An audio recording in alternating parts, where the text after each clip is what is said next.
Good morning students, easy solution classes में आपका स्वागत है। तो प्रिय शिष्यगण, हम लोगों ने कल कॉलिगेटिव प्रॉपर्टी के बारे में पढ़ा था, है ना। कल हम लोग क्या पढ़े थे? Colligative property. अब वो 4 प्रकार के होते हैं और उसमें बताया गया था कि ये चारों ही प्रॉपर्टी या जो 4 प्रकार के होते हैं, ये चारों ही हमारे लिए क्या है, बहुत ही इम्पोर्टेंट है। अब जब ये इम्पोर्टेंट है तो हमें इसको आसानी से अच्छी तरह से सीखना बहुत ज़रूरी है ना। तो हम लोग आज जो है relative lowering of vapour pressure, यानी हिंदी में बोले तो वाष्प दाब का आपेक्षिक अवनमन सीखने जा रहे हैं। और जितने भी कॉलिगेटिव प्रॉपर्टी के अंदर आते हैं सबका डेरिवेशन है। सबका क्या है? डेरिवेशन है। इसलिए बोर्ड में आपका 5 नंबर्स का क्वेश्चन पूछे जाते हैं। तो हम लोग क्या करेंगे यहाँ पे, आज हम लोग इसको ठीक से समझने की कोशिश करेंगे। और आपको पहले से बता रहे हैं कि यदि आपको सॉल्यूशन चैप्टर अच्छी तरह से समझना है और एग्ज़ाम में आपका परफॉर्मेंस अच्छा होना है या करना है आपको, तो आप जो भी चैप्टर हम पढ़ाते हैं उसका लेक्चर 1 से लेके जहाँ तक लेक्चर दिए जाएंगे सबका नोट्स आपके कॉपी में होना चाहिए, है ना। तो फिर आपको कोई प्रॉब्लम होने वाला नहीं, समझने में भी दिक्कत नहीं होगा। जैसे बीच बीच से पढ़ेंगे तो हो सकता है आपको कोई चीज़ जो मिस है आपका, जो पढ़े नहीं है, तो फिर आपको प्रॉब्लम क्रिएट करेगा। इसलिए आप लोग लेक्चर नंबर 1 से अब टोटल देखें 9, लेक्चर नंबर 9 तक डाल दिया गया है और ये लेक्चर नंबर आपका 10 होने जा रहा है, ठीक है। चलिए हम लोग शुरू करते हैं। Relative lowering of vapour pressure, आखिर ये होता क्या है? तो हम लोग लॉरिंग ऑफ वेपर प्रेशर पढ़ चुके हैं, है ना। तो लॉरिंग ऑफ वेपर प्रेशर क्या होता है? ये डिफरेंस होता है vapour pressure of pure liquid and the vapour pressure of solution के, डिफरेंस होता है। तो कल हम लोग सीखे थे delta P1 is equal to P1 not minus P1 पढ़े थे, है ना। तो उसको हम लोग देख चुके थे। अब चलिए वहाँ से भी कुछ पॉइंट्स हैं जो यहाँ पे आपको हेल्प करेगा, है ना। तो जो आप पिछले क्लास का वीडियो नंबर 8 नहीं देखे हैं वो लेक्चर नंबर 8 देख लेंगे तो ये चीज़ और आसानी से आप समझ सकते हैं, ठीक है। चलिए हम लोग शुरू करते हैं। तो सबसे पहले देखते हैं कि आखिर ये कॉलिगेटिव प्रॉपर्टी होता क्या है। यहाँ पे देखिए लिख दिया गया 5 मार्क्स। यदि बोर्ड पूछेगा तो कितने मार्क्स के होंगे? 5 मार्क्स के होंगे। तो लॉन्ग क्वेश्चन इस चैप्टर से बहुत ही पूछा जाता है और भी कॉलिगेटिव प्रॉपर्टी से, ठीक है। तो ध्यान देंगे, समझने की कोशिश करेंगे आखिर होता क्या है। तो कॉलिगेटिव प्रॉपर्टी होता है वो तो पढ़ चुके हैं। तो अभी देख रहे हैं relative lowering of vapour pressure. ये होता क्या है? Relative lowering of vapour pressure, इसको शॉर्ट में हम लोग लिखते हैं RLVP। क्या लिखते हैं? RLVP लिखते हैं, वाष्प दाब का आपेक्षिक अवनमन। ये होता क्या है? तब आप इसको बोल सकते हैं, क्या बोल सकते हैं? The ratio of lowering of vapour pressure, the ratio of lowering of vapour pressure and the vapour pressure of pure liquid and the vapour pressure of pure liquid is called relative lowering of vapour pressure. समझ में आ रहा है? The ratio of lowering of vapour pressure and the vapour pressure of pure liquid is called relative lowering of vapour pressure. इसको आप हिंदी में बोल सकते हैं। अब हिंदी में क्या बोलिएगा? वाष्प दाब का अवनमन, वाष्प दाब का अवनमन तथा शुद्ध द्रव के वाष्प दाब, तथा शुद्ध द्रव के वाष्प दाब के अनुपात को क्या कहते हैं? वाष्प दाब का आपेक्षिक अवनमन कहते हैं। याद हो गया? याद रखिएगा, वाष्प दाब का अवनमन तथा शुद्ध द्रव के वाष्प दाब के अनुपात को क्या कहते हैं? वाष्प दाब का अपेक्षिक अवनमन कहते हैं। तो आपका यहाँ पे लिखा हुआ है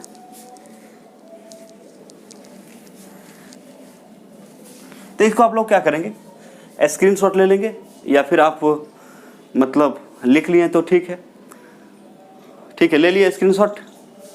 चलिए आगे बढ़ते हैं। तो यहाँ पे वही चीज़ लिखा हुआ है ना, the ratio of lowering of vapour pressure and the vapour pressure of pure liquid is called relative lowering of vapour pressure. वाष्प दाब का अवनमन तथा शुद्ध द्रव के वाष्प दाब के अनुपात को वाष्प दाब का आपेक्षिक अवनमन कहते हैं। चलिए आगे बढ़ते हैं। मेन यहाँ पे होता है डेरिवेशन। डेरिवेशन को आप लोग ध्यान से समझेंगे, क्योंकि सिर्फ डेफिनेशन लिखने से आपको 5 मार्क्स नहीं मिलेंगे, इसके साथ साथ इसको डिराइव करना पड़ेगा आपको।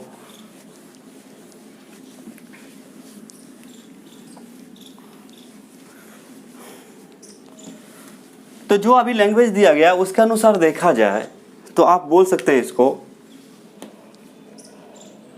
RLVP यानी कि relative lowering of vapour pressure is equal to क्या चीज, lowering of vapour pressure, lowering of vapour pressure, ठीक है, upon vapour pressure, vapour pressure of pure liquid. ठीक है बच्चे, तो इसका डेफिनेशन के अनुसार आप क्या लिख सकते हैं, RLVP is equal to lowering of vapour pressure upon vapour pressure of pure liquid. यानी कि हिंदी में यदि बोला जाए तो RLVP इज इक्वल टू वाष्प दाब का अवनमन, वाष्प दाब का अवनमन अपॉन, या इसी को क्या बोलते हैं, बटा शुद्ध द्रव का वाष्प दाब। आ रहा है समझ में, शुद्ध द्रव का वाष्प, ये हिंदी में फॉर्मूला हो गया। RLVP आपको बता चुके हैं, relative lowering of vapour pressure, वाष्प दाब का आपेक्षिक अवनमन। इसको और शॉर्ट करें तो क्या लिख सकते हैं आप, RLVP is equal to delta P1 बटा P1 नॉट। अब यहाँ पे आप सोच रहे होंगे डेल्टा P1 क्या है, तो बच्चे डेल्टा P1 के बारे में बता चुके हैं। डेल्टा P1 जो है इसको हम लोग बोलते हैं लॉरिंग ऑफ VP मतलब वेपर प्रेशर, ये वाष्प दाब का अवनमन है। और लॉरिंग ऑफ वेपर प्रेशर को क्या बोलते हैं, वाष्प दाब का अवनमन बोलते हैं। और P1 नॉट जो है इसको हम लोग क्या बोलेंगे, शुद्ध द्रव का वाष्प दाब, शुद्ध द्रव का वाष्प दाब, यानी कि इसको बोल सकते हैं VP of pure liquid, VP of pure liquid. अब देखिए हिंदी की बात करें तो हिंदी आपको यहाँ पे दिखे, डेल्टा P1 को क्या बोलते हैं, लॉरिंग ऑफ वेपर प्रेशर। और लॉरिंग ऑफ वेपर प्रेशर यहाँ ऊपर लिखा है, इसका हिंदी क्या है, वाष्प दाब का अवनमन। मतलब आपको टेंशन नहीं लेना है, इसको क्या बोलेंगे, वाष्प दाब का अवनमन। इसको क्या बोलेंगे, शुद्ध द्रव का वाष्प दाब, शुद्ध द्रव का वाष्प दाब। आ रहा है समझ में। अब इसको आगे करते हैं, है ना, इसका आगे डेरिवेशन करते हैं। तो इसके स्क्रीनशॉट ले लें, ठीक है, ले लिए, चलते आगे।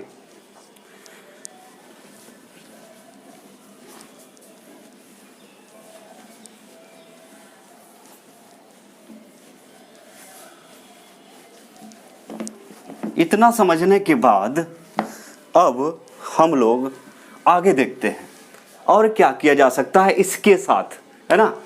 तो डेल्टा P1 बटा P1 नॉट है, इसको क्या लिख सकते हैं आप, डेल्टा P1 को लिख सकते हैं, है ना, डेल्टा P1 को आप लिख सकते हैं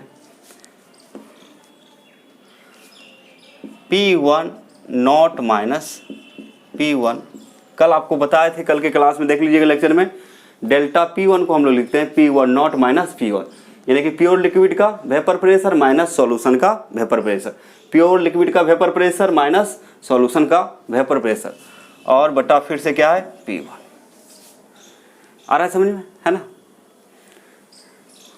तो ये आ गया आपका, इसको मान लें इक्वेशन कितना फर्स्ट, इक्वेशन कितना हो गया फर्स्ट हो गया। तो यहाँ पे आपको जानकारी के लिए लिख दें, क्योंकि आप याद रखेंगे delta P1 is equal to होता है P1 not minus P1, P1 not minus P1, ठीक है। अब इसमें देखिए वी नो दैट राउल्ट के नियम हम लोग पढ़ चुके हैं। वी नो दैट क्या जानते हैं हम लोग, P1 इज इक्वल टू लिख सकते हैं P1 नॉट इंटू X1, लिख सकते हैं इसको, ठीक है। अर्थात हम लोग क्या कर सकते हैं यहाँ पे, पुटिंग द वैल्यू ऑफ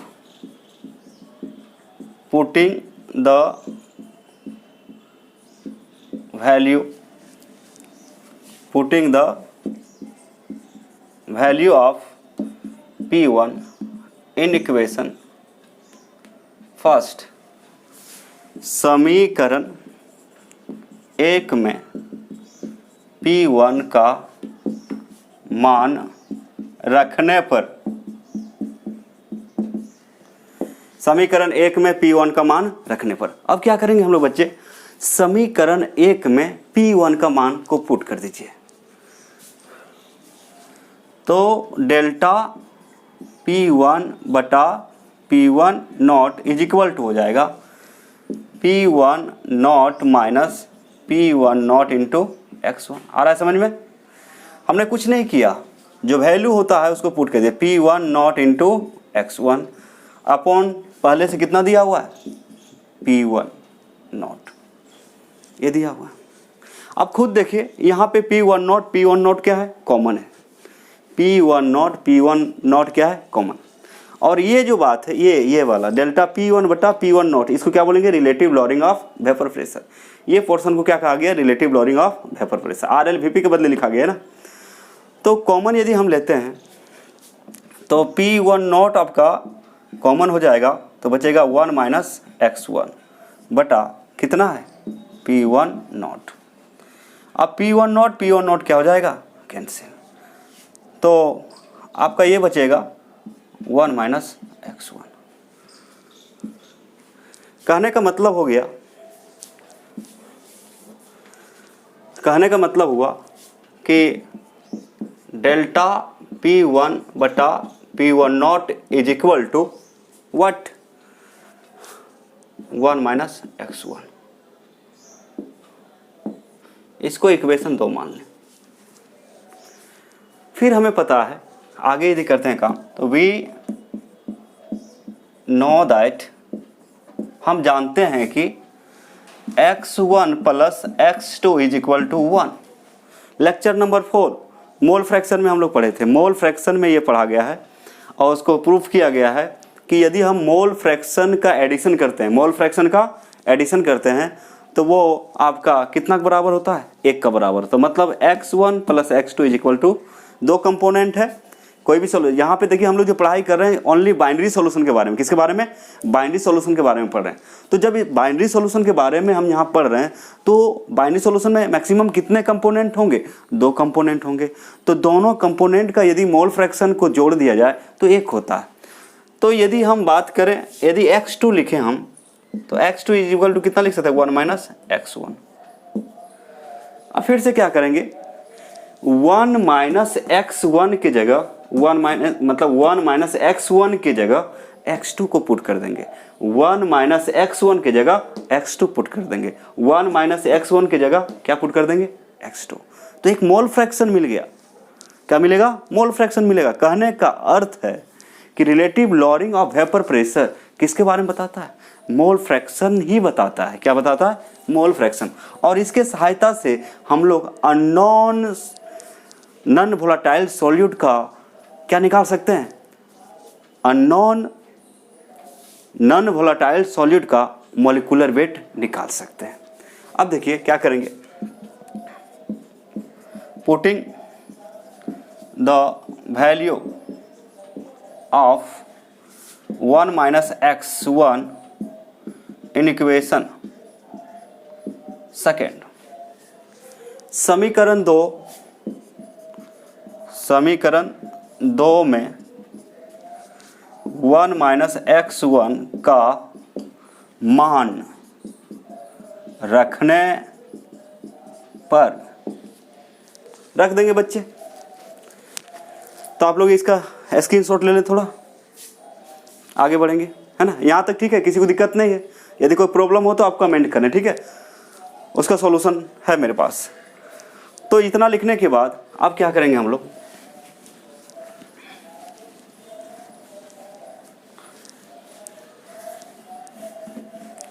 आप लोग से रिक्वेस्ट यही है कि वीडियो को पूरा देखें और सीरियल वाइज देखें, है ना।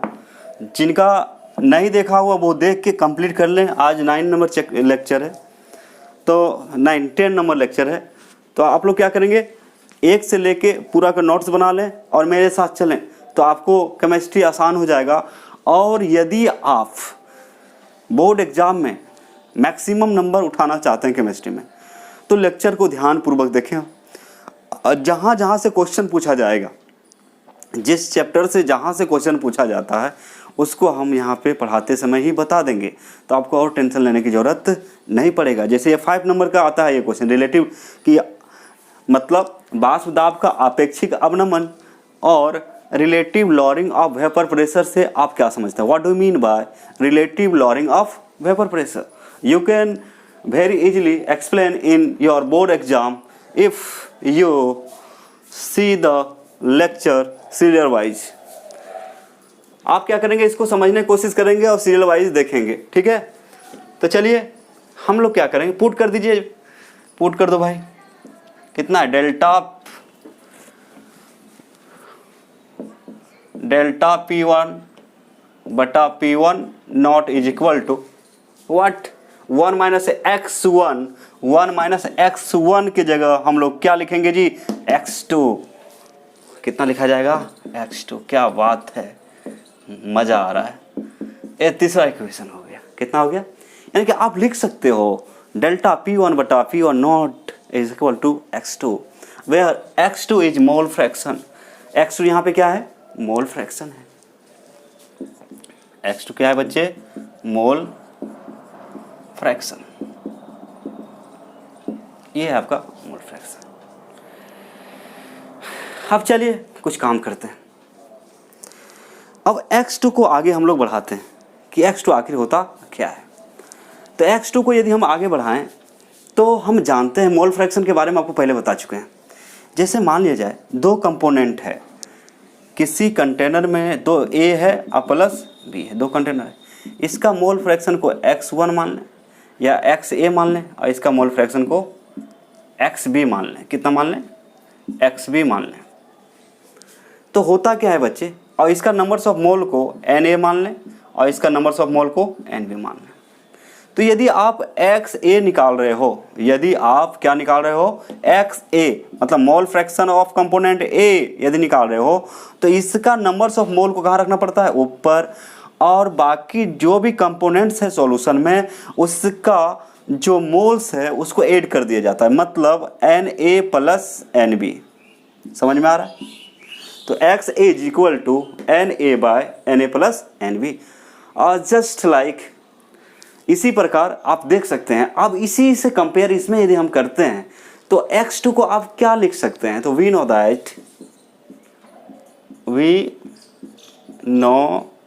दैट हम जानते हैं कि ये समझ में आ गया है ना। जैसे A और B मिलके एक सॉल्यूशन बना, क्या बना जी, एक सॉल्यूशन रेडी किया हम लोग, ठीक है। A का नंबर्स ऑफ मोल मान लिया जाए Na है, B का मोल Nb है और A का मोल फ्रैक्शन XA आया और B का मोल फ्रैक्शन XB आया। तो यदि XA को डिनोट करने आपको बोले कि कैसे डिनोट करेंगे, तो XA इज इक्वल टू, तो मोल फ्रैक्शन का मतलब ही आपको बता चुके हैं। लेक्चर नंबर 4 को ध्यान से आप देख लेंगे तो आपको कहीं दिक्कत होने वाले नहीं है, क्योंकि बेसिक में हम यही पढ़ा है आपको, मोलारिटी क्या होता है, मोलालिटी क्या होता है, मोल फ्रैक्शन क्या होता है। इस पर थोड़ा ज़्यादा जोर इसलिए हमने दिया क्योंकि इसका यूज आपका कोलिगेटिव प्रॉपर्टी में है, हेनरी का लॉ पढ़े थे उसमें था, राउल्ट्स का नियम में है, तो डाल्टन्स का नियम में है, Dalton's law of partial pressure वगैरह। तो कहने का मतलब हमें चाहिए कि लेक्चर नंबर 4 उधर जो भी लेक्चर है 1 से लेकर 1 में तो इंट्रोडक्शन था आपका, 2nd, 3rd, 4th, 5 जो भी है आप उसको ध्यानपूर्वक देखें, आपको कहीं दिक्कत होने वाले नहीं है बच्चे, है ना। पूरा वीडियो देखें, तो आपको तो देखने का तरीका बता ही दिए थे। सबसे पहले आप क्या करें कि एक बार लेक्चर पूरा सुन लें, लेक्चर सुन लिए, लेक्चर सुनने के बाद कॉपी कलम लें और उसको क्या करें पूरा फिर से नोट डाउन कर दें, लिख लें, आसान हो जाएगा। फिर केमिस्ट्री ही आसान है ना। हमें साइंस तभी भारी लगेगा जब हम लोग स्टेप बाय स्टेप नहीं पढ़ते हैं, बीच में कूद पढ़ते हैं, बीच में क्या करते हैं कूद पढ़ते हैं, तो हमें दिक्कत होने लगता है। और यदि केमिस्ट्री या कोई भी सब्जेक्ट हो, यदि पूरी तरह से अच्छी तरह से समझना है आपको, आसान बनाना है उसको, तो सीरियल वाइज पढ़ना बहुत ज़रूरी है, स्टेप बाय स्टेप पढ़ना बहुत ही ज़रूरी है। तो नेक्स्ट आगे हम देखते हैं। अब जो अभी यहाँ पे समझाए आपको उसके अनुसार हम काम करेंगे यहाँ पे, है ना। तो we know that x2 is equal to what, n2y n1 plus n2। आ रहा है समझ में? हेलो, आ रहा है ना? अरे मुंडी उंडी हिलाओ यार ऐसे पता चलता नहीं। x2 is equal to n2 n1 plus n2 कैसे लिखे पता चल गया ना, अभी आपको समझा दिए थे, है ना। अब चलिए आगे की बात करते हैं हम लोग। आगे क्या करना है हमें, ये तो हो गया इसका बात। आप इस चीज़ को पुट कर देंगे इक्वेशन 3rd में, putting the value of what x2 in equation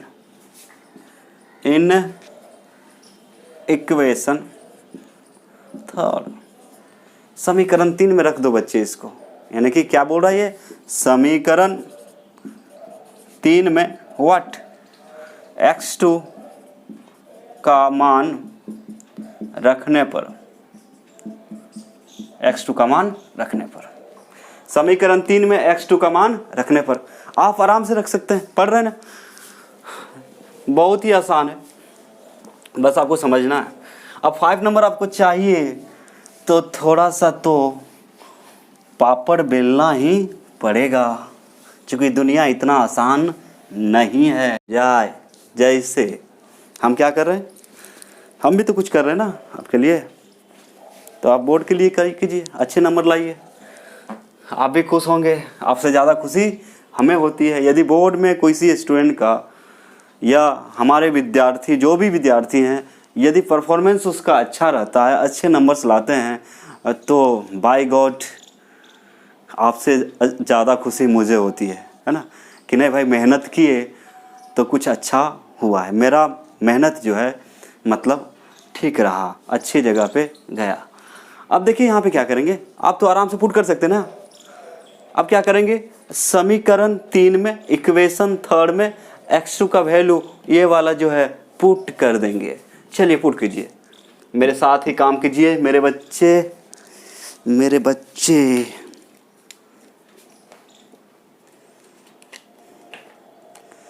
तुझको तो चाहा तो हाँ ये लगता क्यों, संग तेरे सफर पूरा करूं। चलिए हो गया, काफ़ी है।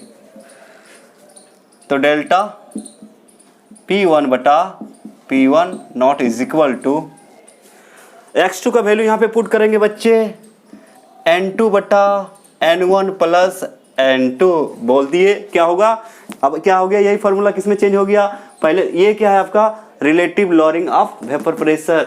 यदि किन्हीं को नहीं पता चलता है कि क्या है ये डेल्टा P1, डेल्टा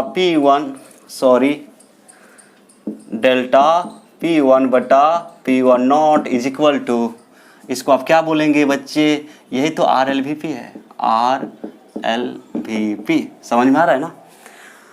तो हमने क्या किया, x2 का मान जो है इक्वेशन 3 में रख दिया। अब ये इक्वेशन हो गया बेचारा 4th।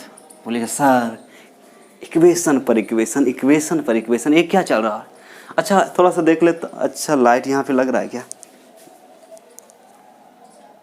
नहीं सही है, ठीक है चलेगा।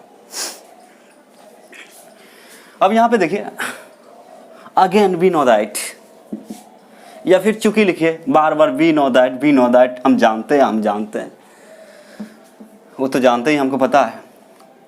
तो N1 इज इक्वल टू आप लिख सकते हैं व्हाट, गिवन वेट बटा MW1।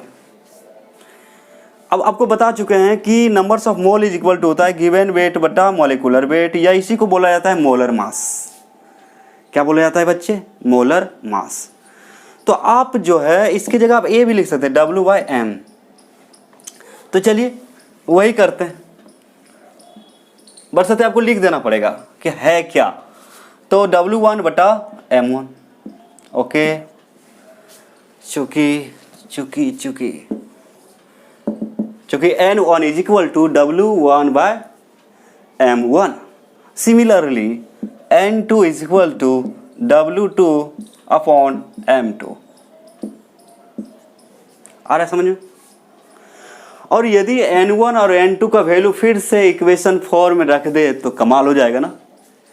मतलब इसी को बोलते हैं तिल का ताड़ करना, खोदा पहाड़ निकली चूहिया। लास्ट में जो रिजल्ट निकलेगा वो तो चूहिया ही होगा ना, इतना ज़्यादा खोदते जा रहे, बाद में एक छोटा सा रिजल्ट आएगा। अब क्या करेंगे, इसको ये दोनों वैल्यू को पुट कर दीजिए इक्वेशन 4 में। putting the value of N1 and N2 in equation 4, समीकरण समीकरण 4 में N1 तथा N2 का मान रखने पर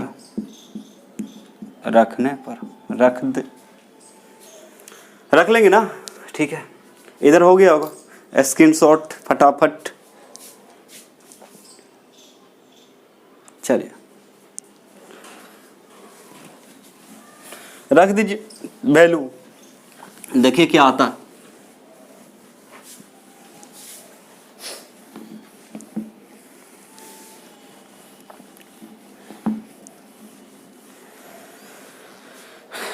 तो क्या करेंगे हम लोग, वैल्यू को पुट करेंगे। आप अब जो है N1 और N2 का वैल्यू इक्वेशन 4 में उठा के पटक देंगे। चलिए पटकिए जल्दी जल्दी। आ रहा है समझ में? समझ में आता है ना? अब N2 की जगह क्या लिख सकते हैं आप, W2 और बटा M2 upon W1 upon M1 plus, और N2 की जगह क्या लिख सकते हैं, W2 बटा, इसके पहले एक काम और कर लेते हैं, सॉरी बहुत लंबा चल जाएगा इसलिए आप शॉर्ट करना चाह रहे हैं। आप यहां पे मान के चलेंगे, लेट मान लें, let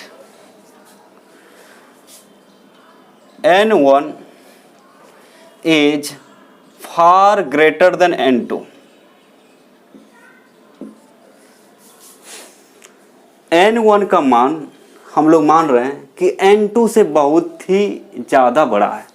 कहने का मतलब N2 का वैल्यू जो है बहुत ही छोटा है, और ये आपका हर में दिया हुआ है ना, डिनोमिनेटर में दिया हुआ है N2, ऊपर भी है, लेकिन नीचे वाला मान को हम यहाँ पे क्या करेंगे, नेगलेक्ट कर देंगे। क्या करेंगे, नेगलेक्ट कर देंगे, मतलब इसको हम छोड़ देंगे, इसको नहीं लेंगे।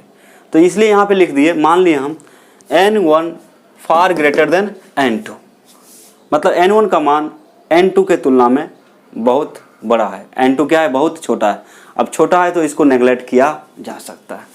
तो इस टर्म को हम लोग क्या किए, नेगलेक्ट, इसको हम नेगलेक्ट कर दिए, इसको हम लोग क्या किए, नेगलेक्ट, मतलब बहुत छोटा है इसलिए। चलें, अब बोलिएगा सर N1 को क्यों नहीं नेगलेक्ट किए, अब N1 को कर ही देंगे बचेगा क्या, 1 आ जाएगा ना, इसलिए एक टर्म को नेगलेक्ट कर दिए N2 वाला। ठीक है, अब देखिए पुट कर दीजिए वैल्यू को, तो डेल्टा P1 बटा P1 not is equal to what आ जाएगा, N2 बटा N1। ठीक है ना। तो N1 N2 का वैल्यू फॉर में रखना था, तो पहले बात है उसको एक ठो को नेगलेक्ट कर दिए हम लोग। N1 का वैल्यू कितना होता है, N2 का कितना होता है वो बता दिया गया है आपको। अब क्या करेंगे हम लोग, चलिए वैल्यू को पुट करें, तो डेल्टा P1 बटा P1 नॉट। यहाँ पे ऐसे क्यों लिखे पता चला, हम यहाँ पे पहले बता दिए कि N1 का वैल्यू जो है N2 को बहुत बड़ा मान लेंगे, तो N2 को बहुत छोटा है, ऐसे भी डिनोमिनेटर में तो उसको नेगलेक्ट किया जा सकता है और आपका कैलकुलेशन भी आसान हो जाएगा, नहीं तो कैलकुलेशन क्या हो जाएगा, बहुत लेंदी हो जाएगा, इसलिए ऐसा कर रहे हैं हम लोग। अब देखिए यहाँ पे क्या करना है आपको, N2 का वैल्यू कितना था, W2 बटा वाट M2, और यहाँ पे N1 का वैल्यू कितना है, W1 बाय M1। तो दो कंपोनेंट, किसी भी सॉल्यूशन में कितने कंपोनेंट होते हैं, दो कंपोनेंट होते हैं, तो उसका गिवन वेट भी रहेगा। अब मॉलिक्यूलर वेट तो पता कर लेते हैं मॉलिक्यूल्स के नेम से, है ना। तो यहाँ पे अननोन नॉन वोलेटाइल सॉल्यूट का जो है आपको मिल जाएगा, क्या चीज़, उसका मॉलिक्यूलर वेट। अब देखिए इसको क्या लिख सकते हैं आप बच्चे, तो delta P1 by P1 not is equal to W2 by M2 into, ये वाला टर्म कहाँ जाएगा, ऊपर, तो कितना हो जाएगा M1 अब बटा कितना W1। तो हमें एक फॉर्मूला मिल गया, ये आपका इंपॉर्टेंट चीज है। इक्वेशन कितना हो गया, 5। अब यहाँ बात है, यहाँ बात क्या है, या फिर इसको ऐसे भी लिख सकते हैं थोड़ा सा, कोई दिक्कत नहीं है, डेल्टा P1 बटा P1 not is equal to W2 into M1 upon M2 into W1, ये इक्वेशन 5। और ये क्वेश्चन बनाने के लिए क्या है, अभी भी आइए, इससे आप आराम से क्वेश्चन डील कर सकते हैं, यहीं से क्वेश्चन बनेगा आपका।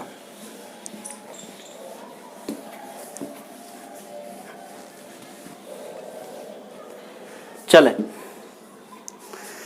अब आपको कुछ लिख देते हैं।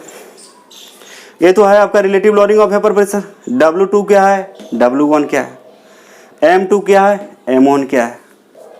तो सॉल्वेंट को 1 नंबर में मान लो, सॉलिड को 2 नंबर में, सॉल्वेंट को 1 नंबर में, सॉलिड को 2 नंबर में। ठीक है, तो M1 है मोलर मास,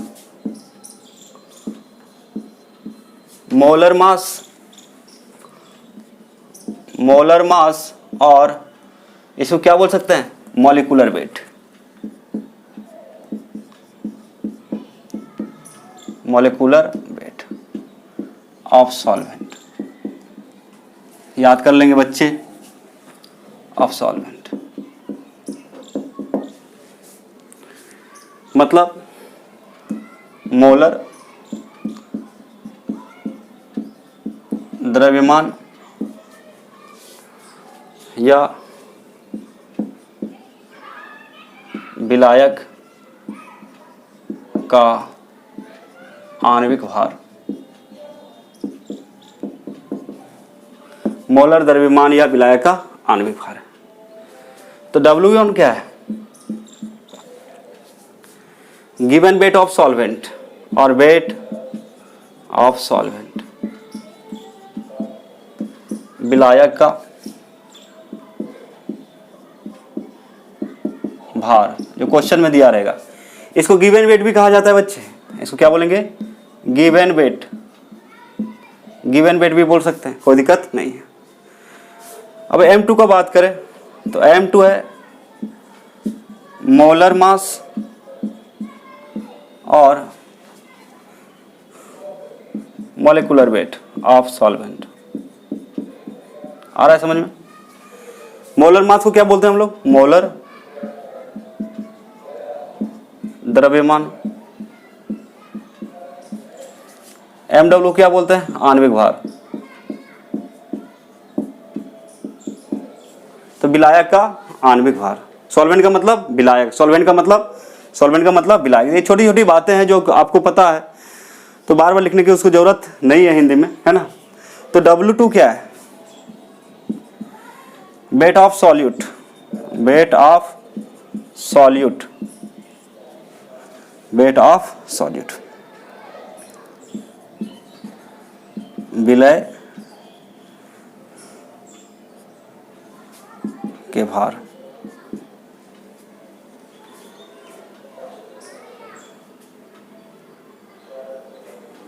विलय के भार। तो एक यहाँ पे विलायक है और एक क्या है आपका? विलय है ना। ओ सॉरी, M2 है मोलर मास और MW ऑफ सॉल्यूट है, सॉल्यूट।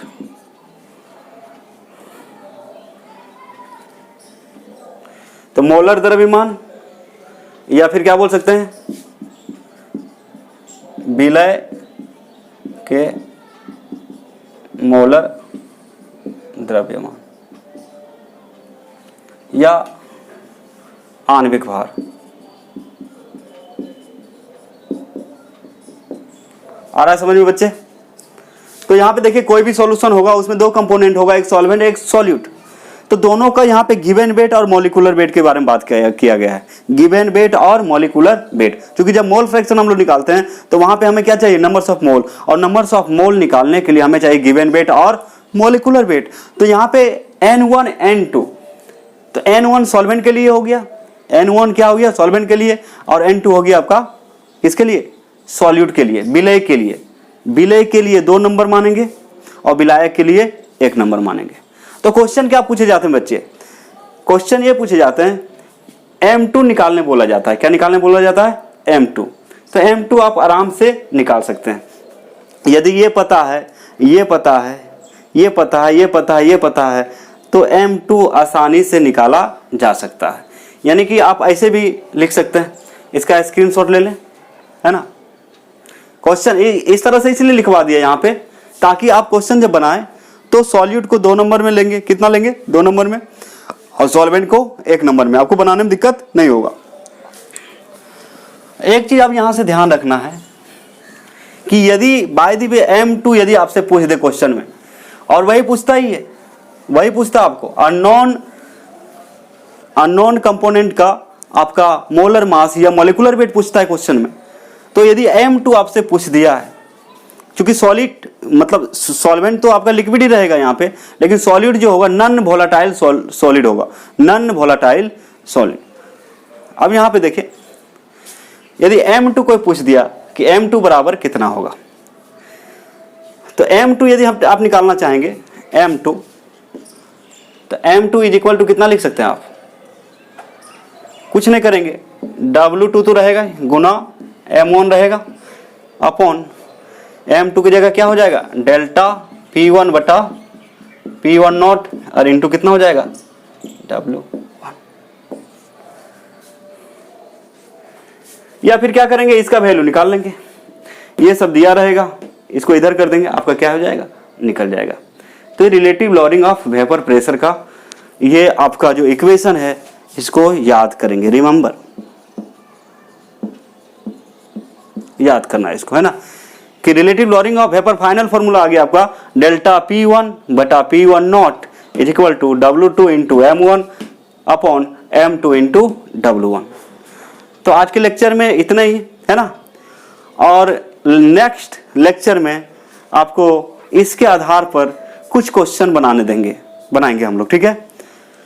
उसके बाद फिर शुरू करेंगे हम लोग एलिवेशन ऑफ बॉइलिंग पॉइंट। ये भी इंपॉर्टेंट है, मतलब 4 है कोलिगेटिव प्रॉपर्टी, चारों इंपॉर्टेंट आपके लिए, और चारों को देखना बहुत जरूरी है, याद करना है, नोट करना है, पूरा वीडियो को देखना है। और अच्छा लगे तो सब्सक्राइब करना है, लाइक करना है और शेयर करना है। और आप यदि इस तरह से करते हैं, लाइक करते हैं, शेयर करते हैं, सब्सक्राइब करते हैं, दोस्तों में शेयर करते हैं, तो हमारा थोड़ा अंदर का जो साहस है वो जगता है, अंदर से मोटिवेशन मिलता है कि नहीं, बच्चे लोग यदि चाह रहे हैं इसको तो हमें बनाना चाहिए वीडियो। ठीक है, तो सब कुछ डिपेंड करता है आप पे। आप हैं तो हम हैं तो आप हैं, वाइस वर्सा। कहने का मतलब एक दूसरे पर दोनों हम डिपेंड हैं। आप हैं तो हम टीचर हैं, हम टीचर हैं तो आप स्टूडेंट हैं, और दोनों एक दूसरे के सहायता से ही चलता है। तो कहने का मतलब यहाँ पे इतना तो कोशिश आप कर सकते हैं कि लाइक कर सकते हैं, वीडियो अच्छा लगे तो सब्सक्राइब करेंगे। सब्सक्राइब करने से फ़ायदा आपको क्या होगा कि कुछ भी वीडियो डालेंगे तो आपको नोटिफिकेशन मिल जाएगा। ठीक है, तो लेक्चर नंबर 1 से 10 तक आज कंप्लीट हुआ, और नेक्स्ट लेक्चर में आपको पढ़ाएंगे इसके आधार पे कुछ न्यूमेरिकल बताएंगे। Okay, thank you.